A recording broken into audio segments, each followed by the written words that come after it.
What's going on? All right, it's late. I wanted to do a video because it's always late. So you want to basically be self-employed. You want your own business. Here's a little insight in my normal day. Now it's past 11 o'clock. I'm in the trailer, cleaning it up from the work week. Working on my other main video for this week as well. That'll be dropping, as the kids say, here this week as well. You guys should like it. I'm going over pretty much all my tools and what they cost and investment stuff like that. So I get a lot of questions about that.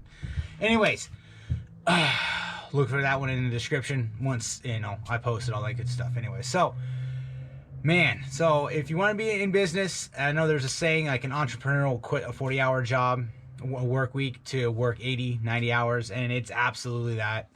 Just to keep in mind, again, it's pretty late tonight, but I'm up, 6-ish, give or take. My wife or myself will take our daughter to daycare. You gotta manage your employee. You've got to make sure the customer knows you're going to the job site. You get there, not only do you have to perform the work, you've got to, keep the customer happy. You gotta let them know, do the work to the highest quality you can. You're able to do it. I manage my employee, do the lunch, get all that stuff going on, depending if there's multiple jobs during the day or whatnot, what we need to do. All through this time, during the work day, we're actually performing the work your business is based off of. I'm getting calls, emails about other jobs, questions. It's not nonstop. It does stop. There's some weeks where I don't get too many calls, which is okay, but then it means your phone's not ringing, right? So you've got to obviously be Johnny on the spot, return voicemails, return text messages, return emails, and then get try not to break concentration on the task at hand, and then you'll go back to working. And then once your work day is done, I start to run out of steam around 5 o'clock. Once 5 o'clock hits, it's like, man, it's getting time to wrap it up, because cleanup is also very important, especially when you're a small business. You got to make sure the job site's clean. I don't clean the trailer. I just try, at the end of the day, either I know I'm going to be back at the same job site. We'll leave stuff as I need to, in a neat, orderly fashion for so the customer's, safe and whatnot. But everything just chucks in the trailer where we need to go. Tools go back where they need to go. But, we got paint, cans, just, leave them on the floor. That way they don't spill.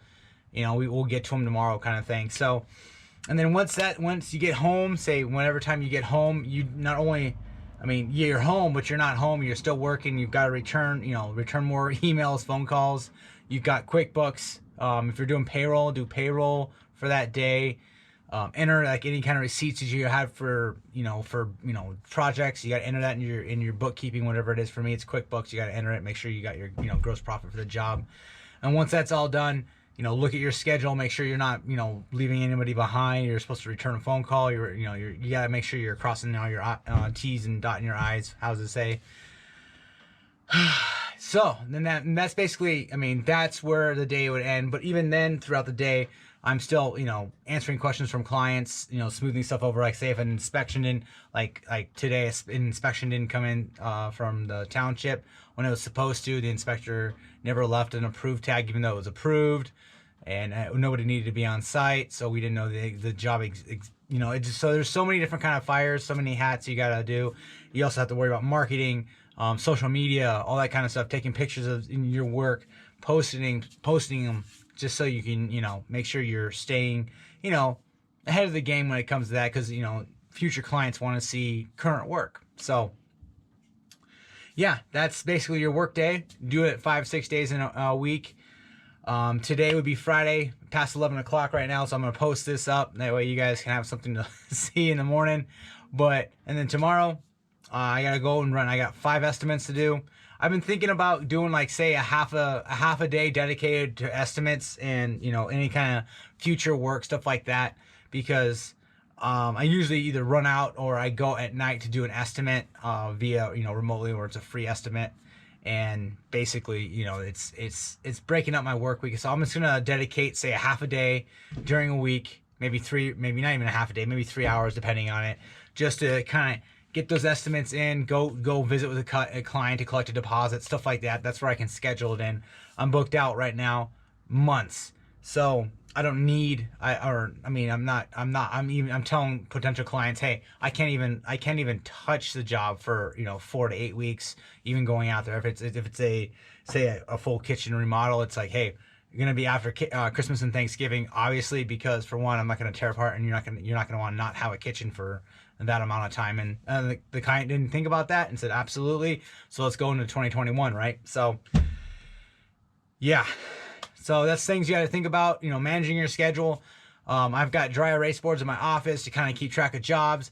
I got that behind me to keep track of what I'm missing, all that kind of stuff. If there's other things I need, I got my employee write stuff up there that we need.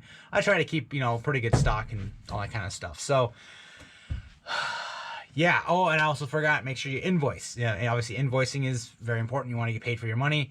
I usually don't leave the job site. The customer knows for, if we're going to be there for 1 day or 10 weeks or whatever it is, they know I communicate with them in advance. Hey, I'm going to require a check this day. So I never really have to go home and then invoice and wait for payment. It's always payment is due upon completion. I'm already there, or it's due upon a certain, something we completed per our contract that now we require additional funds. So yeah, so I'm going to wrap it up here. You guys have a great rest of your night, what's left of it, and I will see you on the next video. Appreciate it.